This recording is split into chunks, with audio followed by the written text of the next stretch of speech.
Gurukul teachers training में astrology को केवल इसलिए 3 कारण।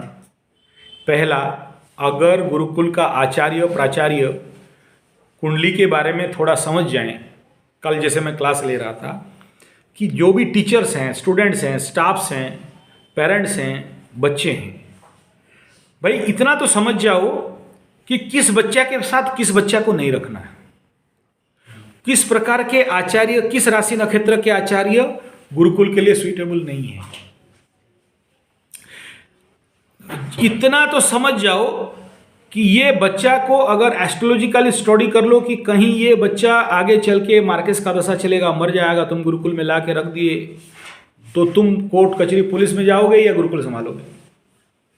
तीसरा ये कि तुम बच्चा को लाया और तुम्हें नहीं समझ में आ रहा है और ये बच्चा ऑलरेडी जन्मजात रोगी है, लग्न सिस्टम पे बैठा है, लग्न के 7 पाप ग्रह में बैठा है, लग्न 6, 8, 12 में बैठा है, लग्न पीड़ित, लग्नेश पीड़ित, लग्न दुर्बल, ऐसे बच्चे होल ओवर द लाइफ बीमार रहेंगे। तुम गुरुकुल चला के बाकी बच्चों को देखोगे या इस बीमार बच्चे को ट्रीटमेंट करोगे? और ऐसे बीमार बच्चों को अगर है तो बीमार बच्चों का अलग गुरुकुल ले लो। तो astrology and Gurukul education system इसलिए कि तुम बच्चा को प्रेडिक्ट कर सको कि तुम्हारा बच्चा किस लाइन के लिए बना है। कुछ बच्चे मंगल ड्राइव के होते हैं, मार्शियन होते हैं, आप मर जाओ पढ़ाने के लाइन पे डाल दो। सोचो ऐसा व्यक्ति भगवान करे, मेष राशि वृश्चिक लग्न या वृश्चिक राशि मेष लग्न, राशि लग्न ही क्या हो गया, मंगल का हो गया, और सूर्य भी घूम फिर के जाके उसी दोनों में कहीं बैठा है, तो उसका सूर्य लग्न, चंद्र लग्न, लग्न कुंडली कंप्लीटली मार्शियन है। बताओ कैसे पढ़ाना है उसको, क्या पढ़ेगा वो? सर आप जो ये बता रहे हो एक केस स्टडी लेके बता दीजिए तो समझ में आ बोल रहा हूँ मैं, आऊँगा, ये आपको 5 दिन में सब कुछ मिल जाएगा, जितना एसेंशियल है वो कर दूँ। सीख सकते हैं ना मोटा मोटा। हाँ मैं इसी का तो ले रहा हूँ, और क्या चीज़ ले रहा हूँ, मेरे पास जो भी जो स्लाइड्स है पहले से प्लान करके रखा हूँ कि इतना तक गुरुकुल आचार्य प्रशिक्षण बेसिक ट्रेनिंग, इतना तक एडवांस ट्रेनिंग, इतना तक 3 ईयर ट्रेनिंग, इतना तक 1 ईयर ट्रेनिंग, इतना तक 5 ईयर ट्रेनिंग, इतना पढ़ाना है। तो इसमें आपको इतना ही है कि ये जान लो कि बच्चा बहुत ज्ञानी होगा। क्यों? बोला ये जुपिटेरियन एनर्जी में चलता है, इसका मास्टर प्लान जुपिटर है। तुम इसको खेल में डालोगे, गुरु का क्या है चाहिए खेल में। एक बच्चा सटरनल है, काम कर सकता है, मेहनत खोर है, पढ़ने के लिए दो ना, मेहनत नहीं करेगा, मेहनत करने दो अच्छा पढ़ाई करेगा। मार्शियन है, खेल कूद मारपीट कराटे कुंफू सॉलिड करेगा, लेकिन उसको बोलोगे जबरदस्ती पढ़ो, क्या होगा? कितना कोशिश कर लो, लेकिन तुम अगर उसको मार्शल आर्ट में डाल दो, किताब दे दो पकड़ लेगा खटाखट। क्यों? उसका एनर्जी तुम क्या कहे चैनलाइज कर दिया, तो साथ में और 10 एनर्जी को ले लेगा।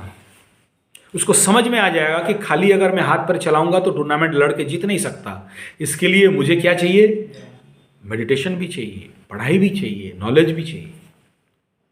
एक बच्चा वेनस ड्राइव का है, शुक्र क्षेत्री है, गाना बजाना, डांस, म्यूजिक, कला, आर्ट, पेंटिंग, वो छोटा बच्चा इसके साथ जाके पेंटिंग कर लिया, तुम उसको बोलो पढ़ो पढ़ो, खाली पढ़ो, चों चों पढ़ो,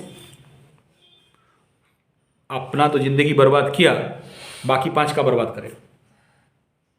कलाकार, कला का आदमी, लेकिन जब तुम उसको डांस ड्रामा में डाल दिया, म्यूजिक में डाल दिया, देखना पढ़ाई अपने आप। मेरे घर में जाके देख ले, उसको कथकली ज्यादा आता है। जाओ, बीच में मेरा आरबीआई बंद करा दिया था, कितना खर्चा होगा इतना, जाओ कंप्लीट करो,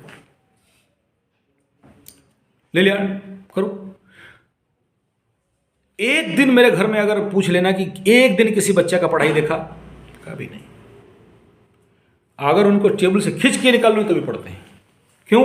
उसका डिमांड, उसका एनर्जी को चैनलाइजेशन, क्योंकि जानता हूं 10th में शुक्र बैठा है और उसको नचाएगा, और नाचना मत बोलो, एक्टिंग खड़ा खड़ा। तारीफ नहीं कर रहा हूँ, मैं कह रहा हूँ कि अगर ये समझ गए कि ये बच्चा किस लिए जन्म हुआ है, किस फैक्ट पे जाएगा तो एनर्जी चैनलाइज हो जाएगा, ऑटोमेटिक बैलेंस में आ जाएगा। तो तुम्हारे गुरुकुल में बच्चों को रास्ता दिखाना, सही मार्ग पे छोड़ना, उस ट्रैक पे उसको ज़्यादा छोड़ना, अच्छा ऑटोमेटिक पढ़ाई पे डेवलप करेगा।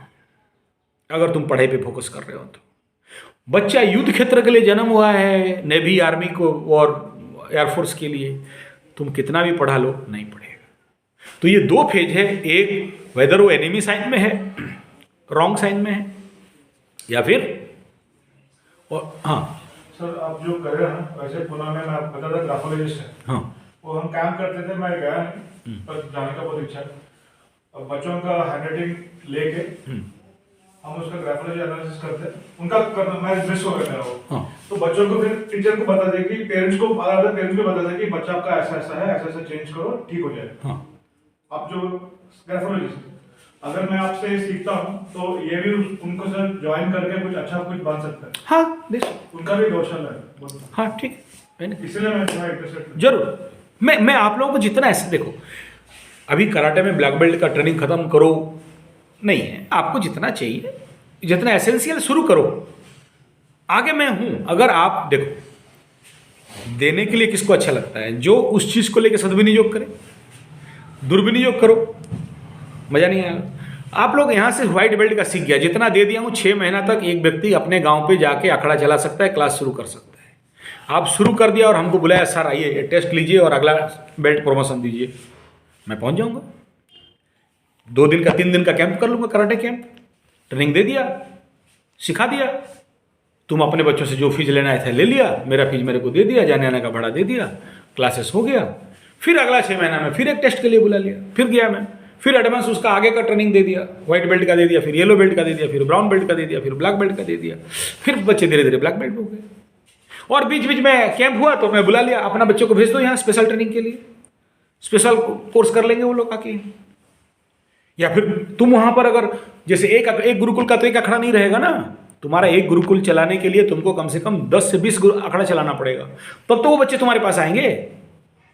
शिवाजी को बच्चे कहाँ से मिल रहे थे, रामदास का बहुत सा अखाड़ा था, वहां से बच्चा टिकता था। अब गुरुकुल चलाना चाहते हो और अखाड़ा खोलना नहीं चाहते हो, तो गुरुकुल कितना दिन चलेगा बताओ, गुरुकुल नहीं चल पाएगा। डैम बनता है ना, डैम पानी का, तो क्या चाहिए होता है, कैचमेंट एरिया, जहां से पानी बारिश होने के बाद इसमें आके स्टॉक रहेगा। तुम्हारा कैचमेंट एरिया ही नहीं है, बोलता है डैम खोल के बैठे हैं। कंसेप्ट क्लियर हो रहा है ना।